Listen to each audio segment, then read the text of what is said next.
Nous n'avons absolument rien à envier aux autres continents, aux autres peuples. Nous aussi, nous avons nos Einstein et nos scientifiques. Mais c'est juste que notre histoire a fait que nous les ignorons. Nous préférons fermer les yeux dessus. Je suis fière d'être béninoise, c'est absolument indéniable. Je suis fière de la diversité culturelle que nous avons.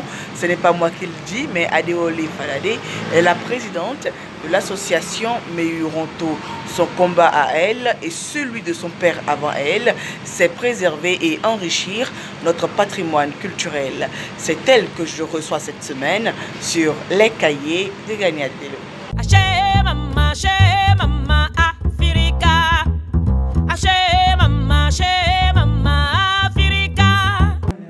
Bonjour. Présentez-vous s'il vous plaît. Je m'appelle Adewale Falade et je suis la présidente de l'association Meyuronto au seuil du peuple noir. Alors j'ai une formation de traductrice-interprète et je participais déjà aux activités de l'association qui a été créée par mon père, Max Falade, un architecte à la retraite. Et c'est depuis maintenant 3 ans que je suis devenue la présidente de cette association.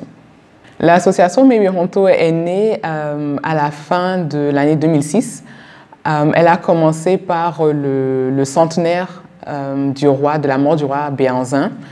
L'objectif de l'association est de collecter, de faire un archivage justement de plusieurs cultes, de plusieurs cérémonies d'un peuple qui a pour base de transmission l'oralité et de le transmettre aux générations futures, mais pas seulement à la population béninoise, c'est-à-dire aussi bien à la population africaine qu'à la diaspora.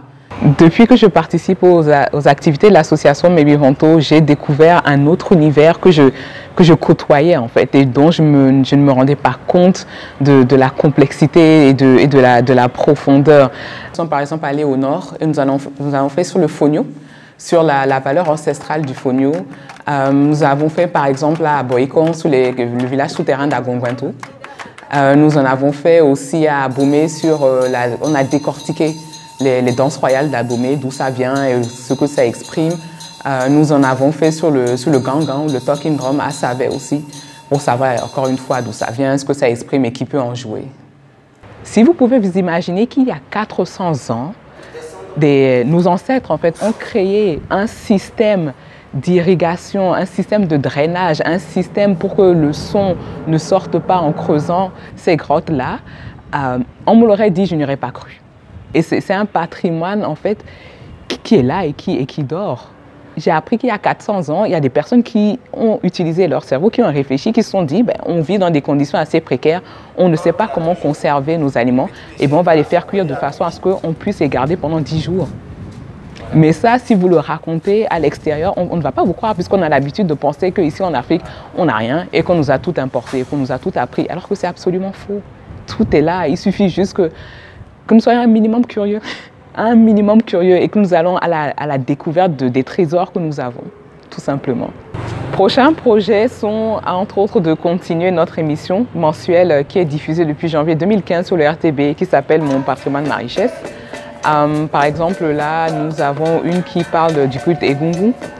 Et les autres challenges, par contre, sont de proposer des supports pédagogiques pour le système éducatif, de rencontrer les autres acteurs culturels qui sont dans la même optique que nous, pour que nous puissions en fait communier toutes nos forces et effectivement participer à la préservation de notre patrimoine culturel, surtout pour que vous et moi, et bien sûr les personnes de la diaspora, connaissent et comprennent qui nous sommes, pour pouvoir ensuite bien sûr nous inscrire dans l'histoire de l'humanité.